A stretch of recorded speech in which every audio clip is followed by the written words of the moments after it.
Bonjour mes chers élèves. Aujourd'hui, on va faire une séance de lecture.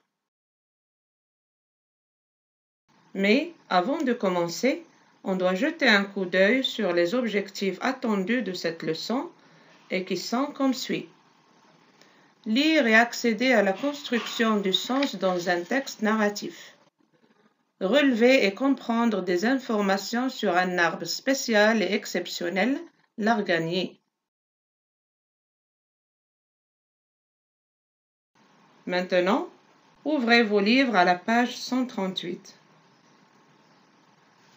Tout d'abord, regardez bien l'illustration qui accompagne le texte et dites-moi ce que vous voyez. Une chèvre perchée sur les branches d'un arbre. Mais de quel arbre s'agit-il? C'est ce qu'on va savoir en passant au titre. Comme vous voyez, le titre est Zélia et l'arganier. Donc, on constate que le titre est formé d'un nom propre, Zélia, et du nom d'un arbre, l'arganier. Je crois que maintenant, on sait de quel arbre s'agit-il. C'est un arganier.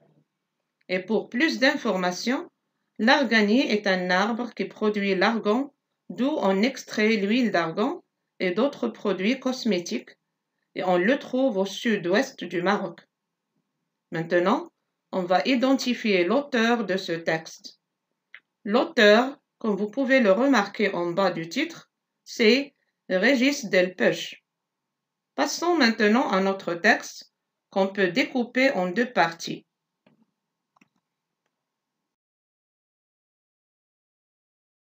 La première partie de la ligne 1 à la ligne 21 et la deuxième partie de la ligne 22 à la ligne 50, c'est-à-dire jusqu'à la fin.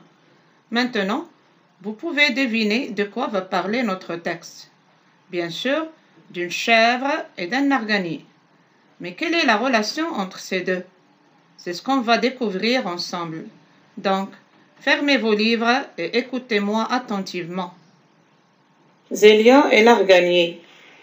Je n'ai pas peur de vide, dit Zélia, la petite chèvre. J'ai peur de Ahmed. D'Ahmed? Et pourquoi? Il est très méchant. Il passe son temps à nous battre. Surtout moi, qui suis la plus petite du troupeau. À te battre? Oui, tous les jours. Regarde mes flancs. Pauvre petite chèvre, tu as raison.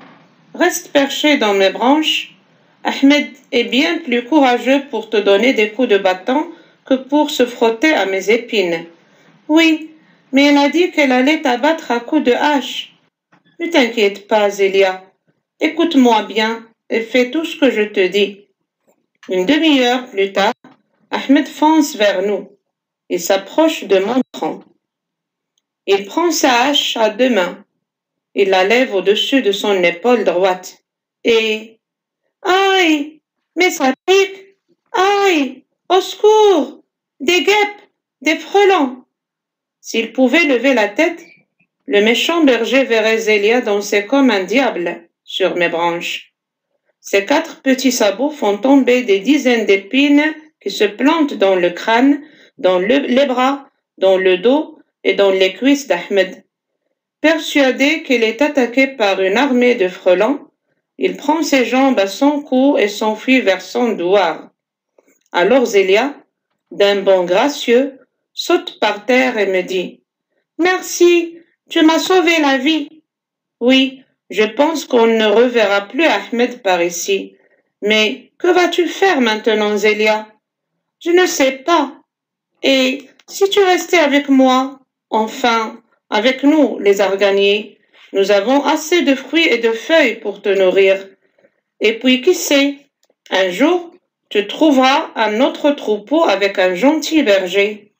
Tu crois que ça existe? Bien sûr, Zélia. Il y a beaucoup de gentils bergers. Alors, comme vous pouvez le constater, dans la première partie, Zélia a très peur d'Ahmed, qui la frappe plus que les autres chèvres sur ses flancs. Et les flancs sont les parties latérales sous les fausses côtes de la chèvre. Aussi, l'arganier lui porte de l'aide en lui proposant de rester perché dans ses branches. Et perché veut dire suspendu sur les branches de l'arbre. Mais Elia s'inquiète pour l'arganier, car Ahmed a dit qu'il allait abattre l'arganier avec sa hache. Heureusement, l'arganier n'a pas peur d'Ahmed, car il a un moyen de défense très efficace. Ce sont ses épines qui piquent et font très mal. Dans la deuxième partie, c'est-à-dire de la ligne 22 à la fin, le berger se prépare à abattre l'arbre, mais soudain il commence à crier et à demander le secours, car il était piqué par les épines de l'arganier que Zélia fait tomber à l'aide de ses petits sabots sur son crâne, ses bras, son dos et ses cuisses. Mais Ahmed a pris la fuite car il a cru qu'elle était attaquée par une armée de frelons et de guêpes. Et bien sûr, les frelons et les guêpes sont des insectes qui piquent et qui font très mal. Et voilà que Zélia est enfin sauvée. Elle remercie son ami l'arganier qui lui propose de rester avec lui jusqu'à ce qu'elle retrouve un autre troupeau avec un gentil berger. J'espère que vous avez bien compris ce texte. Comme ça, on peut facilement répondre aux questions de la rubrique « Je comprends ».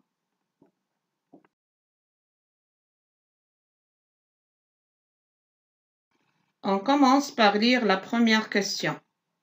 De qui Zélia a-t-elle peur? Pourquoi? Zélia a très peur du méchant berger Ahmed car il la frappe sans arrêt. La deuxième question. Que fait Zélia quand Ahmed veut couper l'arganier? Zélia lui fait tomber dessus les épines de l'arbre. La troisième. Qu'est-ce qui pique Ahmed? Ce sont les épines qui piquent et blessent Ahmed partout à son corps. Et la quatrième, bien sûr, que propose l'arganier à Zélia? L'arganier propose à Zélia de rester vivre avec les arganiers.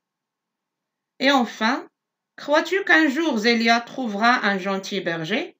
Donc, je vous laisse réfléchir à cette question, comme vous devrez aussi relire ce joli texte plusieurs fois en respectant les signes de ponctuation.